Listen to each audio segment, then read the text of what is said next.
So I've known Michael Bloomberg for a long time.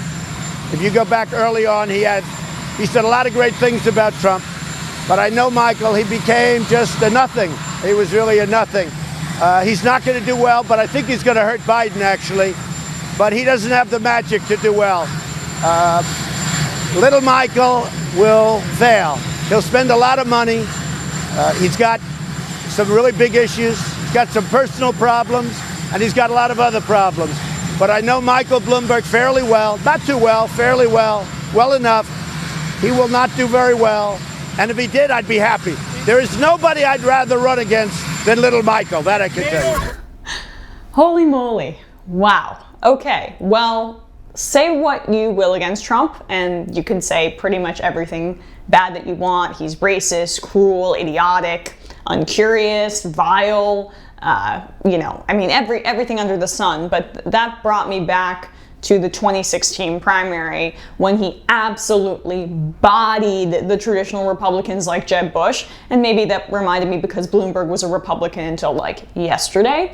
And frankly, it's satisfying. It's pretty satisfying. He knows how to attack someone publicly well because he's a bully, but he's also a bully with surprisingly good political sense. He can read a room, and he's absolutely right. He would destroy Michael Bloomberg in an election. In case you haven't heard, former New York City Mayor Michael Bloomberg has he sent his staffers to Alabama in order to file the necessary paperwork to qualify for the presidential primary there. Alabama's deadline is approaching quickly. So is New Hampshire, by the way, within a week, and that's the second state on the docket. So he has to file that paperwork quickly. So we will know if this is 100% going to happen soon enough, but it does seem to be that way. So a reminder of what happened in 2016, just in case everyone forgot: an uncharismatic centrist with enormous corporate and establishment ties lost. So here's Bloomberg's angle. He's not just a centrist. No. He was a Republican for most of his life. A Republican against a Republican. The real Republican's always going to win. He's even further to the right than Hillary Clinton and more paternalistic in really off-putting ways. He's in favor of banning big sodas, which obviously will play super well throughout the country, and it's not just a dumb thing that rich people cared about here in New York City.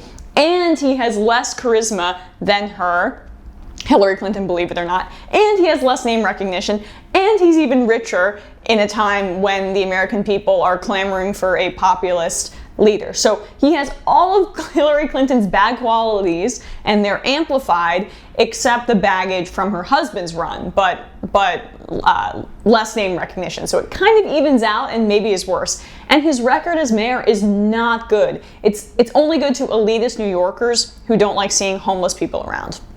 I just said it. By the way, he was in office for 12 years because he changed the law on term limits in case, you needed a stark reminder about what Mayor Bloomberg's ego is like. And so I read this article which kind of summed up his legacy in 2013 when he left office as mayor, and I just think it's informative for this time. The reality of New York in 2013 is that 31% of its residents are classified as severely burdened by rent. That is, they spend more than 50% of their income simply on having somewhere to live. I know this struggle. The number of people with a severe rent burden has increased under Bloomberg's reign, with NYU's Furman Center reporting that as the median gross rent in the city increased 10% between 2005 and 2011, the median household income fell. I'll note he did do some good things. He increased property taxes on the wealthy, and in general, I think. But the reality is that he basically gentrified the city. He was a key person who helped gentrify the city, and his racist policing practices, they were even worse. Under Bloomberg and his NYPD commissioner, Ray Kelly, there was a vast increase in the number of stop and frisks in New York, even though only about 10% of stops result in arrests. In 2011, there were more stop and frisks of young African American men in New York City than there are young African American men in New York City. It goes to show it's a little disproportionate, one might think.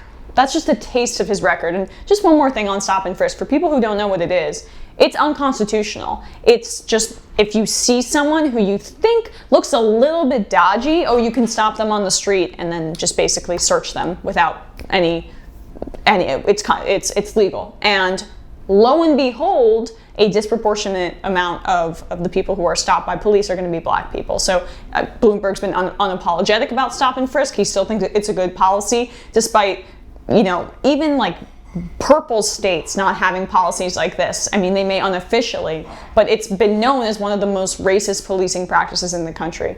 That's just a taste of his record, and we're going to see more of it play out if he actually decides to enter the presidential primary. But we thought looking at Joe Biden's record was atrocious, and how his history with busing and with segregation was so bad. Oh man. Bloomberg's is even more recent on that front, and it's going to get ugly. So we'll see how this goes for you. It's bound to be embarrassing, in my view.